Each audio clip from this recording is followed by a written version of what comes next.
Bueno, oye, pues ya vámonos primero y ahorita todavía nos queda algo de pipirín. Por lo pronto es jueves y los jueves nos acompaña pues nuestro amigo, una persona que no sabe mucho, sabe muchísimo de vinos, ¿sí?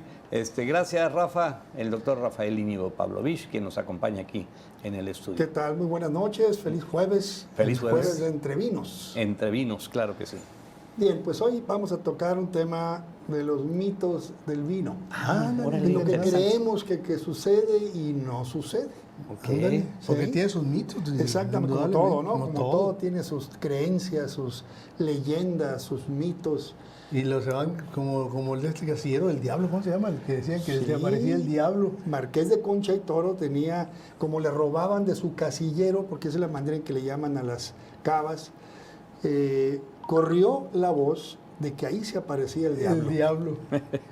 Y lo logró de tal manera y a tal fin de que las personas tenían miedo de acercarse a su casillero y después ya no le robaban porque Pues no. pensaban que el diablo Que se el les iba a diablo estaba aparecer. y va a salir el coludo. como De decía, hecho, ¿no? por ahí en los 70s, no, 80s, había un casillero del diablo que traía un pequeño máscara del diablo Así es. de cobre. Así es, sí, me acuerdo. Llamaba mucho Sí. la atención. Entonces, yo me tocó estar ahí, visité la sí, casillero, en algunas, y no olía azufre. en algunas ocasiones, sí, un poquito, no mucho. ¿En dónde fue esto? ¿En dónde está esa? Santiago de Chile Ah, en está Santiago de cerca de Santiago de Chile. Ah, órale, qué Está interesante. en la casa Marqués de Concha y Toro. Ah, órale, muy bien. Sí, muy Rafa, interesante. pues, ¿te escuchamos? Bueno, pues, si nos pasan la primera transparencia, por favor, aquí. Mira, vamos nosotros siempre a un restaurante y nos ofrece el mesero, le abro o le voy abriendo su botella para que vaya respirando. Para que ¿no? respiren. ¿no? Bueno, esto es una falacia, ¿no? Porque en realidad la superficie tan pequeña que es la base del cuello, donde está la cápsula abajo del espacio de aire, donde está el espejo, vamos a decir, del agua, ¿no? El espejo del vino, pues es una superficie ínfima para que exista un intercambio gaseoso, ¿sí? Entonces, no va a tener inclusive una oxigenación, inclusive hasta después de 24 horas. Por ahí leí un trabajo de una universidad de Madrid, donde la presión parcial de oxígeno no se aumentaba después de 24 horas. Entonces, imagínense, menos en una hora, ¿verdad? Entonces, lo que sí aumenta la oxigenación es que el vino se revuelva, se micronice, y que aumente su superficie de contacto. Ok. Entre más pequeñas las gotas, más lo cubre el oxígeno y más rápido se empieza a oxidar. Y hasta cierto punto empieza lo que se llama a abrirse. Okay. Entonces el vino empieza a ofrecer sus mejores aromas y cuando pasa ya demasiado tiempo empieza a decaer. Porque muere de respirar. Ahora sí, al revés. Sí. Oye, entonces, a lo mejor otro tema, otro punto es servirlo y no beberlo inmediatamente. No, lo que puedes hacer tú es oxigenarlo en tu copa. Ok. Darle vueltas y vueltas y vueltas y va a ir cambiando, tú lo vas a ir notando en tu nariz, en tu boca, va a ir cambiando el vino. Cuando es una cena de, no sé, 4 o 5 personas, 6 personas, pues es bueno decantarlo porque mira, la función del decantador es para cuando los vinos traen pozos, o sea, traen unos residuos que no son otra cosa que unos depósitos de ácido tartárico, que le llaman los americanos, en Estados Unidos, bueno, en el idioma anglosajón, le llaman white diamonds, los diamantes blancos, que por cierto no tienen nada que ver con la calidad, no tienen nada que ver, no alteran el sabor, son inertes totalmente, pero claro, a veces nos afecta ver un vino un poquito con pozos en el fondo. Claro. Nos afecta un poquito el prejuicio de decir a lo mejor no está bien, ¿no? Pero no es cierto. Ya lo echaron, pero ya lo han abierto. Y los vinos también ya muy añejos también los decantan con mucho cuidado y entonces todos los pozos impiden que se vayan del cuello de la botella hacia la... Por eso lo hacen con una vela, de una manera muy romántica, ¿no? Le ponen una vela y empiezan a decantar el vino y entonces tú ves los pozos ahí como se quedan en la curva del cuello de la botella y con eso impedirías, y quedan quizá otros que se han ido y ya caerían al fondo, ¿no? Esa es la decantación. Pero hoy en día en realidad es muy raro que un vino traiga de los vinos del día a día necesidad de decantarlo. Lo hacen para oxigenarlo. Ok. ¿Ok? Lo que vimos ahorita. Lo que vimos ahorita. Ese es un mito El vino más. se golpea, Entonces se microniza, entra en superficie de contacto aumentada y empieza a la magia de la oxidación en ese momento. Pero ¿no? si te dicen ahí, te voy a abrir la botella para que respire. No tiene nada que ver. Que se muere. No tiene nada que ver, no va a cambiar nada. Y luego tenemos ahí otro, son 5 mitos de los que traemos. Dice, entre más viejo el vino es mejor. Así lo que dicen, ¿no? Como el vino, dicen. Hay uno en Lucas, ahí viene la referencia, dice, nadie luego de beber vino añejo desea uno nuevo, porque dice, el vino añejo es mejor. Bueno, en realidad el vino, el 90% o 95% del vino que se toma en el mundo es un vino para consumo inmediato. Es un vino que no hay que guardarlo, que dura 1 año, 2 años a lo mejor. No, y hay muchos que lo guardan en el closet, ¿no? Entonces, en alguna ocasión en este programa, cuando estábamos en otro lugar, yo conté la anécdota de una papás de un amigo mío, yo cuando estaba pequeño, siempre tenían una champaña en el refrigerador que iban a abrir cuando su hija cumpliera 15 años. La champaña se pudrió inmediatamente. Entonces, la champaña en realidad, pues ya, esa no es para añejarla, pero los ciertos vinos tienen que tener unas cualidades ya desde que viene de una muy buena cosecha, de un buen cuidado, todo eso. Debe tener cierta acidez, cierta tanicidad, para que tengan esas características. Porque hay vinos, por ejemplo, en Bordeaux, hay unos vinos que si tú te los tomas en 3 años, 4 años, están muy malos. Son unos potros que salen dando cosas de la botella y no están en su momento. Tienen que pasar 10 años para que estén buenos. Y de ahí quizá otro poquito. Ciertos vinos, pero como les digo, los de día a día están listos para tomarse. Ya, punto. Entonces, no hay que añejar, y muchas personas piensan que ese vino que un día van a disfrutar en la boda de su hija, cuando la hija tiene 2 años todavía y van a pasar, pues van a ver que ese vino está además lo echado a perder. dejan en el refrigerador. Además, lo dejan en el refrigerador y pues es un movimiento. Entonces, otro mito fue eso. Entonces, entre más viejo, no es así, mejor. No necesariamente así. Okay. Imagínate, por ahí los vinos de las ánforas que se deben de haber encontrado, yo leía que se encontraron vinos de ánforas que tenían 2000 años, pero pues ya eran unos lodos, ¿no? Sí. Imagínate, pero dicen que esa persona los probó porque no se podía permitir el lujo de no probarlo, ¿no? Claro. Nada más por el hecho que era muy viejo. Entonces los vinos en realidad, los de día a día en general son para tomarse dentro del primer año que salen, 2 años. Máximo. Sí, no van a evolucionar más, no dan más, o sea, es para el día a día. Entonces no, compren vinos viejos y tómenselos hoy. Ándale. El vino ya cómprenlo añejo. Okay. Seguramente estuvo en una buena cava, en un lugar adecuado. Nos fijamos en la cosecha. Y la cosecha exactamente, y un vino, y claro, la cosecha, y hay que ver qué vino, porque puede ser un vino que no era para añejar si se quedó y está mal, ya ¿no? rezada. Sí, pero hay vinos muy interesantes, vinos blancos, por ejemplo, de 20 años, muy interesantes, que tienen una complejidad en los sabores, pero son vinos que nacen precisamente para hacer eso. Exactamente. En general, los vinos blancos que te vas a encontrar aquí en nuestras tiendas, no te aguantan 2 años. Ya cuando es una cosecha del 2020 y te la vas a tomar el 23, ya van a saber un poquito pasados. Órale. Mito 3. ¿Cómo? Mito 3. El mito 3. El mito 3. Bueno, los vinos de tapón roscado son de baja calidad.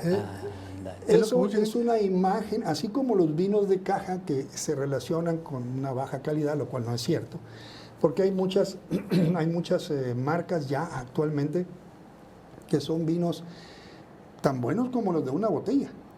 Claro, no son de reserva especial y cosas de esas, pero realmente es muy interesante. Entonces el vino de rosca no es un vino para guardarse porque no oxigena a lo largo de años. Es un vino para consumo inmediato. Oye, Rafa, y aquí te pregunto, entonces el corcho, ¿cuál es el efecto? El efecto que tiene el corcho es permitir una microoxigenación al paso del tiempo. Esa es la idea. De hecho, muchos vinos de muy alta gama los tienen que reencorchar. Nos tocó en reportajes allá en ¿cómo se llama? El Encanto, ¿cómo se llamaba? Sí, bueno, lo que cobraban por hacer eso. Sí, un dineral. Sí, pero así cuestan las botellas también. $80,000. Sí. Pero no me acuerdo cuando dijeron que esto, cambiarle el corcho y eso lo mandamos a Nueva York, no sé dónde. No, cobraban 80,000 costaba la botella. Bueno, La botella, sí, hay pues, la personas botella, por eso, que el tipo. conocen de esto y van y lo hacen. Y es toda una ceremonia y pues claro, imagínate todo el riesgo de que se te vaya a caer o que eches a perder o que no encorches bien, ¿no? Pero bueno, el corcho permite una evolución. Entonces el corcho es un corcho de muy fino permite una microoxigenación. Eso es. La mayoría de los corchos que nos encontramos no son corchos, son conglomerados, que no son realmente una sola pieza, un solo bocado, son aglomerados con ciertas resinas Y de especiales. esos son los que se rompen, Y ¿no? otros sí, Cuando los vas abriendo, los muy ordinarios, sí. ¿no? Y hay otros que son básicamente plástico, un plástico que no da sabor, con no da color, color. con color a corcho. Color a corcho, pero se ve luego, realmente una pieza de cierto. plástico especial. Y entre más de gama alta el vino, ustedes se van a dar cuenta que el corcho es muy suave, tiene tersura, tiene un grano muy fino, entonces ese va a permitir una microoxigenación para darle oportunidad que en el sepulcral reposo que deben de tener las botellas sin vibración ni nada. Y la vibración es otra cosa más que produce cambios de presión. Entonces esto hace un efecto de bomba. Órale. En la pequeña capsulita de aire, si tú lo enfrías, jala aire. Y si tú lo calientas, el aire se empuja, se expande. Entonces tenemos, por eso es importante mantener los vinos a una sola temperatura para que no exista el efecto bomba. No, o sea, pero entonces el tapón de el de rosca es un invento de Nueva Zelanda, Australia, son por eso los Penfolds, que son de Australia. Yo tuve el privilegio de haber conocido a una descendiente en Sudáfrica de los Penfolds, de los dueños de los Penfolds de Australia. Australia. Sí. Oye, o sea, pero entonces es para tomárselo, digamos, rápido y no le pasa nada. O sea, es rápido, como rápido. No, por ejemplo, o sea, que no lo vas a guardar en bodega. No, así es. Digo, lo vas a tener una buena temperatura, eso es muy importante. Buena temperatura, que no esté vibrando, que no haya vibraciones, sea del refrigerador, lo que sea que no tenga, porque, bueno, eventualmente en una cava no va a ser en un refrigerador, porque en una cava que tengas especialmente, pues vas a tener años. O bien, en los lugares donde hay viñedos, por ejemplo, recuerdo en Sudáfrica, un viñedo que se llama Oude Libertas, Vieja Libertad, quería decir, tenía 300 años el viñedo, y muchas personas de ahí de Ciudad del Cabo, Cape Town, tenían, en sus bodegas tenían muchas cajas, tenían rentados lotes de espacio para añejar sus vinos ahí. Órale.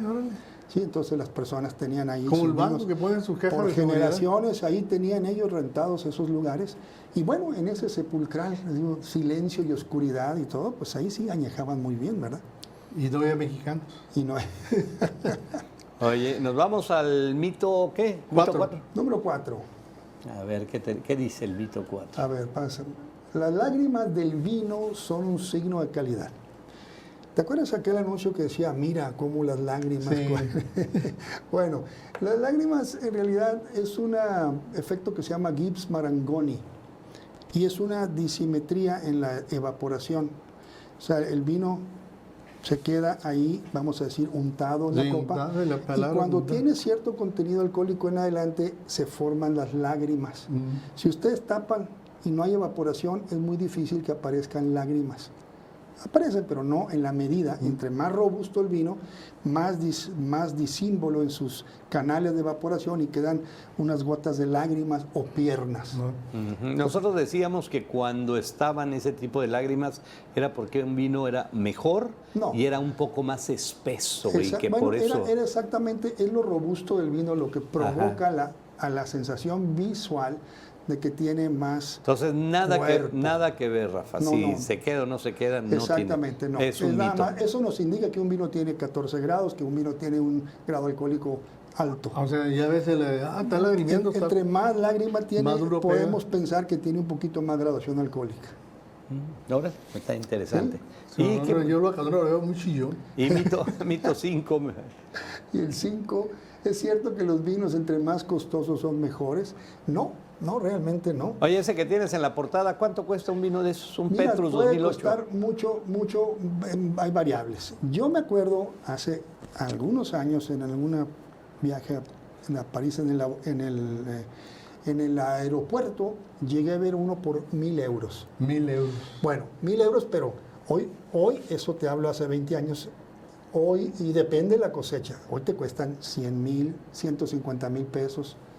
Son vinos que alcanzan precios más altos todavía. Una botellita de esos, 4 o 5 mil euros. Es que, perdón. 4 o 5 mil euros una botellita de esas. Sí, es exactamente. Vamos a hablar de cosechas no muy especiales, cosechas regulares, te pueden alcanzar fácilmente 5 o 6 mil euros. Qué barbaridad.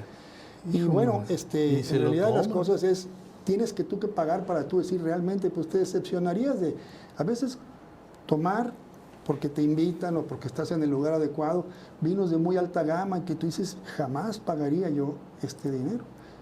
Ahora bien, por supuesto, si tienes un dinero que te sobra mucho y te quieres tomar un vino por estatus, ¿no? Como suele pasar, pues entonces ya depende de tu bolsa. Pero si en realidad tomas el vino, por lo que el vino vale, posiblemente te decepcionaría pensar en pagar inclusive 3, 4 mil, 5 mil pesos por ciertas botellas, que no tienen mucha diferencia de otras de mucho menor precio. Oye, que muchas veces, y lo digo con mucho respeto, pero muchas veces en los restaurantes el mesero pues te quiere vender el más caro.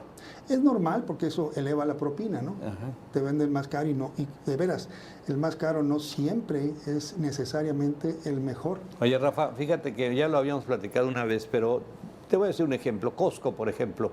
Costco llegas y ves botellas de, no sé, 100, 120, 200, 250 pesos. Y que resultan unos vinos excelentes, pero obviamente que yo pienso que para que un vino de ese precio llegue a Costco es que debe de haber una serie de expertos que ya lo calificaron. Sí, o sea, Costco, por hablar de una sola tienda, tiene un grupo de gente que va a Europa, va a Italia, hace compras muy grandes. Hace compras enormes de millones de botellas. Pues sí, porque es para todo el mundo. Porque a veces ya no los vuelves a ver, esos vinos. Ajá. No siempre están ahí. Okay. Entonces compran un magnífico lote y realmente Costco, la marca Kirkland, es una calidad de estándares muy altos. Okay. Lo que vende, yo confío mucho en ellos, ¿no? Todos los vinos de Italia, los Chianti que te venden, los vinos españoles, tienen una calidad realmente muy buena. No son vinos ordinarios, te dan más de lo que tú pagas por ellos. Ah, pues que eso es bueno. Oye, ¿la bueno cubilla? La cubilla tiene, ¿en qué aspecto? Tiene mucha variedad. También vino a aportar aquí a nuestro medio una cultura del vino y ha crecido muy bien. Tienen unos lugares realmente muy agradables. Por ejemplo, en San Carlos tienen una de las sucursales está en San Carlos, enseguida de creo que el mercado San Carlos. Está genial. Entonces los hermanos Rivas han hecho cosas muy buenas por aportar a Hermosillo y a la comunidad sonorense en la cultura del vino, porque también se organiza, ahí viene por cierto un evento que lo organiza el licenciado Cázares, Germán, se llama Madero 501. Eso es. Y es un lugar que va a estar, tengo entendido, no sé si estaba en la casa Arias. Ándale, Sí, ahí por la verdad. va a ser en noviembre. No traigo la fecha de noviembre, desafortunadamente, pero va a ser en noviembre. Luego, el próximo programa platicamos un poquito más. Bueno, Rafa, pues fíjate que sí, adelante, Rafa, nos queda un súper evento. Tiene muchas marcas no solo de destilados, de whiskies, destilados Bacanora, pero tiene básicamente los vinos de muchas partes. Champán, tiene todo. Vale la pena estar ahí porque es un evento cultural realmente y epicúreo, donde vas a ir a degustar. Degustar, muy bien. Rafa, muchísimas gracias, doctor Rafael Íñigo Pavlovich. Muy interesante estos mitos y me quedo con ellos. Entonces no le hacemos caso a nada de eso que nos andan diciendo, de que entre más viejo mejor, que el aro ese que se queda, las gotas y todo eso. Bueno, parte de Pero como los mitos. todo, ¿no? Hay que estudiar un poquito, hay que informarse, Bueno, eso es información pública. Y para eso tú nos lo informas muy bien. Gracias, doctor. Que estén bien. Muy Gracias. buenas noches, feliz jueves. La frase tú, te toca a ti. Otra vez, el vino es magia, es historia y tiende puentes de amistad. Bravo. Vámonos. Okay. Una Buenas pausa. noches. Estamos con ustedes en segundos. Gracias. Entre todos, día a día estamos informándote. Entre todos, la noticia, la opinión oportuna. Entre todos.